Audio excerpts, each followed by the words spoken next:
सर्वप्रथम सर्वांना श्री स्वामी समर्थ। आज आपण पाहणार आहोत की लांब गेलेलं प्रेम आपल्या जवळ पुन्हा कसं येईल, मग ती कारणं कुठलीही असू द्या। कधी कधी काय होतं तर दोघे एकमेकांवर खूप प्रेम करतात, दोघेही एकमेकांवर खूप प्रेम करतात, परंतु ते एकमेकांपासून दुरावलेले आहेत, लांब गेलेले आहेत। आता हे नातं का बरं टिकत नाही किंवा काय झालं असेल? पूर्वी खूप प्रेम होतं, परंतु आता काही कारणास्तव महिना महिना, 2-2 महिने, 3-3 महिने एकमेकांशी बोलत नाही, एकमेकांचा फोन नाही, एकमेक समोर येत नाही। ह्याचं कारण काय? किंवा एकदा प्रेम केलं की आपण आपले राहत नाही। बघा, प्रेम म्हणजे काय तर आपण प्रत्येक गोष्ट त्या समोरच्या व्यक्तीबरोबर शेअर करतो, एकमेकांच्या भावना समजून घेण्याचा प्रयत्न करतो आणि सुरुवातीला हे सर्व चांगलं राहतं। एक वेळेला प्रेम लांब गेलं की मग आपल्याला कधी काय आजार होईल आणि ह्या आजारातून आपण बाहेर येणार की नाही। जवळजवळ प्रेम लांब गेलं म्हणजे प्रेम जर का तुटलं तर जशी कॅन्सर हा आजार झाला की माणूस अगदी जातोच आणि जातोच, तशी गोष्ट होते। या प्रेमामुळे बरेच लोक अगदी चुकीचे पावलं उचलतात। प्रेम म्हणजे काय तर आतून प्रेम तुटलं की आतून माणूस खचत खचत जातो आणि कधीही काहीही त्या माणसाच्या डोक्यात येऊ शकतं आणि वाईट विचार करून काहीही तिसरं पाऊल उचलू शकतो किंवा त्याला कधीही कुठलाही आजार होऊ शकतो। जसा कॅन्सर होतो आणि माणसाला संपवतो, तसं प्रेम झालं आणि जर का ते तुटलं तर माणूस संपू सुद्धा शकतो।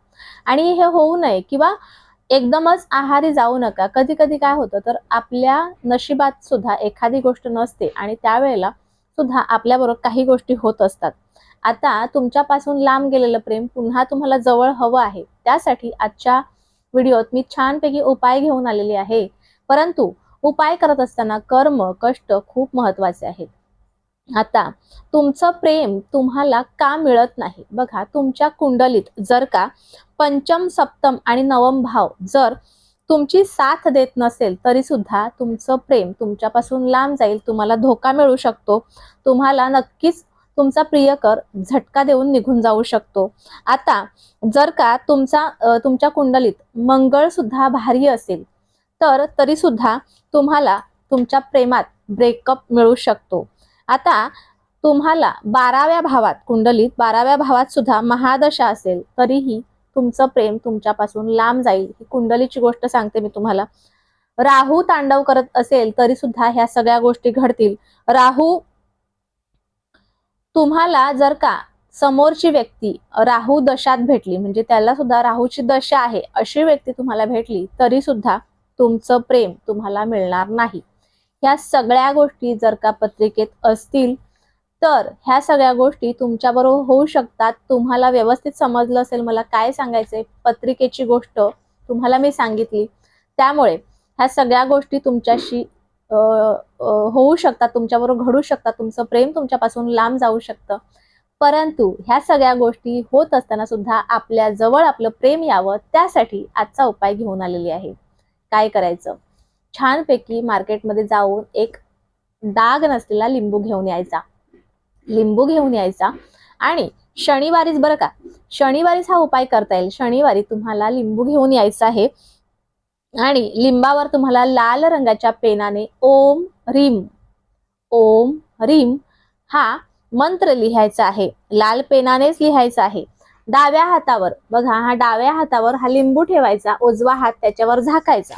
त्यानंतर 11 वेळेला त्या व्यक्तीचं नाव घ्यायचं, काहीही नाव असेल, सागर, गणेश किंवा कुणाल, काहीही नाव असेल त्या व्यक्तीचं नाव घ्यायचं। तुमचा जो प्रियकर असेल किंवा प्रियकरीण असेल त्या व्यक्तीचं नाव घ्यायचं आणि 11 वेळेला त्या व्यक्तीचं नाव घेतल्याच्या नंतर हनुमान दादा जी बलाढ्य देवता आहे त्या देवतेला सुद्धा आठवायचं।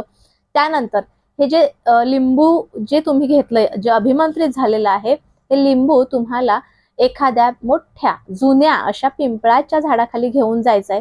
तिथे जाऊन तुम्हाला त्या लिंबाचे छानपैकी 4 तुकडे करायचे आहेत, ते तुकडे तिथेच टाकायचे। त्यानंतर पिंपळाला प्रार्थना करायची, हे पिंपळ देवा, माझं जे प्रेम आहे हे माझ्यापासून काही कारणास्तव लांब गेलेलं आहे, ते परत येण्यासाठी मी आज हा उपाय केलेला आहे। हा उपाय नक्कीच मला फळप्राप्ती करून देईल, तुम्ही माझी मदत कराल किंवा काहीही जशी तुम्हाला प्रार्थना करता येते तशी प्रार्थना ह्या पिंपळ देवाला करा आणि तिथून घरी या। 5 शनिवार हा तुम्हाला सेम उपाय करायचा आहे. आणि बघा, तुम्ही जरी पण तुमच्या पत्रिकेत काहीही प्रॉब्लेम असेल तरी पण त्या उपायाने नक्कीच तुमचं प्रेम तुमच्या जवळ येईल. पण तुम्ही विश्वास ठेवा, की म्हणजे तुम्ही विचार करा त्या व्यक्तीचा, की ती व्यक्ती तुम्हाला जीवनात शेवटपर्यंत साथ देऊ शकते का?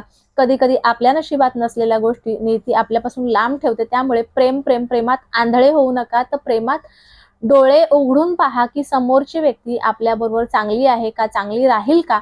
ह्या विचाराने उपाय करा. कारण उपाय केल्याने तात्पुरता तुम्हाला तुमचा प्रेमी जवळ येऊ शकतो, परंतु तो शेवटपर्यंत तुमच्या जवळ राहील ह्याची गॅरंटी तुम्हीच देऊ शकता. आजचा छोटासा उपाय तुम्हाला कसा वाटला? ज्यांना कुणाला हवा असेल त्यांना व्हॉट्सअपला जाऊन शेअर करा. पुन्हा भेटूया अशाच एका नवीन व्हिडिओसोबत, नवीन विषयासोबत. तोपर्यंत सर्वांना श्री स्वामी समर्थ.